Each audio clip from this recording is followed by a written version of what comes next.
এক মহিলা হুজুরের সাথে দেখা করতে আসে। সে হুজুরকে বলল তার স্বামী বিলিয়নার। মিলেনিয়ার নয়, বিলিয়নায়ার।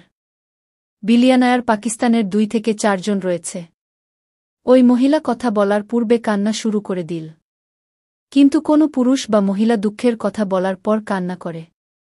সে প্রথমে কান্না করেছে, পরে কথা বলেছে। বল, মাওলানা সাহেব, মানুষ আমাকে অনেক সৌভাগ্যবান মনে করে, অনেক বড় ধনী ব্যক্তির স্ত্রী। কিন্তু আমি অভিশাপ দেই আমার স্বামীর সম্পদের উপর। তার আচরণ ভালো নয়। তাহলে আমি হীরা গহনা দিয়ে কি করব? স্বর্ণের রূপার গহনা দিয়ে কি করব? কোটি কোটি টাকার গাড়ি দিয়ে কি করব? যখন আমার স্বামীর আচরণ আমার সঙ্গে মানুষের মতো নয়, যখন তার আখলাক উত্তম নয়, তার সম্পদের উপর আগুন লাগিয়ে দিতে চাই। আমি ভালোবাসা চাই, সম্মান চাই, যা তার কাছে নেই। কিছুদিন পরে আরেকটা ঘটনা। একজন সুদর্শন ধনী যুবক আমাকে তার দুঃখের কথা বল, মাওলানা সাহেব, আমি কি করব?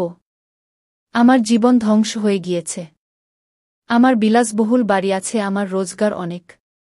কিন্তু আমি কি করব? আমার স্ত্রীর জিহ্বা 20 ফুট লম্বা। এই 20 ফুট লম্বা জিহ্বা কোথায় রাখি?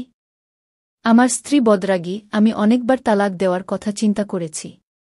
কিন্তু আমার 3 জন সন্তান আছে। সন্তানের দিকে তাকিয়ে ধৈর্য ধারণ করি। নয়তো আমার অন্তর চায় তালাক দিয়ে এখনই বাসা থেকে বের করে দেই। সম্পদ আছে, সৌন্দর্য আছে, সম্মানও আছে, সুবিধা আছে, তাহলে কি নেই? উত্তম আখলাক নেই, উত্তম আচরণ নেই, প্রেম ভালোবাসা নেই।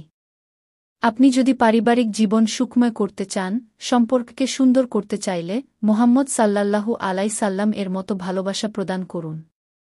নিজের সন্তান ভাইবোন, বাবা মাকে, ভাই ভাইকে, বোন বোনকে আল্লাহর ওয়াস্তে সহ্য করা শিখুন। আমার রবের কসম, সমস্ত পৃথিবীর আরাম এবং শান্তি সহ্য করার মধ্যে আছে। জিহ্বা নিয়ন্ত্রণ করতে হবে। একবার তারিক জামিল সাহেবের কাছে এক যুবক এসে বলল, আমার স্ত্রীর সাথে আমার ঝগড়া হয়, আমাকে তাবিজ দিন। হুজুর বললেন, স্ত্রীদের উপর তাবিজ কাজ করে না। সে বল, তাহলে কি করব? হুজুর বল, আমি একটি সুন্নত আমল বলছি। তা হল প্রতিদিন 1-2 লোকমা তোমার স্ত্রীকে খাইয়ে দিবে। সে বলল, এর দ্বারা কি হবে?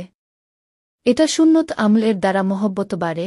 আর 10 দিন পরে এমনি তার ফোন আসলো কুশল বিনিময়ের জন্য। হুজুর জিজ্ঞেস করল, আমার কথার আমার করেছিলে? সে বল, জি না। কেন? সে বল, লজ্জা লাগে। হুজুর বলল, ঝগড়া করতে লজ্জা করে না? দুর্বলের সাথে ঝগড়া করতে লজ্জা লাগে না? মহিলারা তো দুর্বল। হুজুর বল, বোকা, দুর্বলের সাথে ঝগড়া করতে লজ্জা করে না? যাও আমল করে আমাকে বলো। 2 ঘন্টা পরে তারপর আসলো মাওলানা সাব। দুপুরে খাবারের সময় লোকমা বানিয়ে স্ত্রীর মুখে দিলে সে মুখ খুলে রেখে দিয়েছে। স্ত্রী বলতে লাগল, তুমি নিজে থেকে তো কিছু কর নাই, কে পরামর্শ দিয়েছে? আমাকে মাওলানা তারেক জামিল সাহেব পরামর্শ দিয়েছেন। তখন স্ত্রী বল, আল্লাহ তায়ালা তারেক জামিল সাহেবের সন্তানের দীর্ঘ আয়ু দান করুক। কে তোমাকে প্রকৃত মানুষ বানিয়েছে? আমার ভাই বোনেরা, ধৈর্যধারণ করা শিখুন।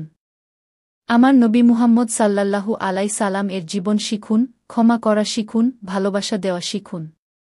এমন যেন না হয় যে একে অপরের সাথে কথা বলা থেকে বিরত থাকবেন।